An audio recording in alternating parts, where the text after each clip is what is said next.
Alright, so this is the first huge rain that the Scoff project has had here in year 2009 right now. And it's just intense. We're supposed to get 1 to 2 inches of rain today and over the next few days. It's October 13th and things are just intense out here right now.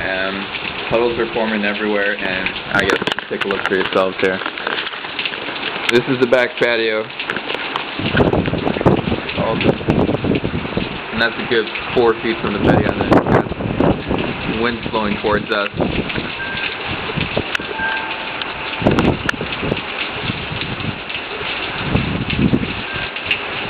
The ramp has been completely stripped of all of its masonite layer. We luckily found out about this a few days before, and I had to strip up all the sheets of masonite and drag them all the way back to the shed, which is near a football field long. So it was a pain in the ass, and my forearms are still burning. Anyways, we're glad to be able to save all that. I think 27 sheets is about $500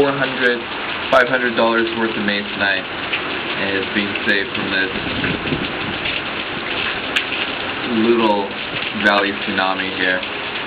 So hopefully everything will be right. We got money to buy these tarps, we just weren't able to get it in before the rain came. So hopefully next time around we'll have this thing filled off with a whole bunch of tarps. Alright guys, so cross your fingers, hope everything survives this massive rainfall.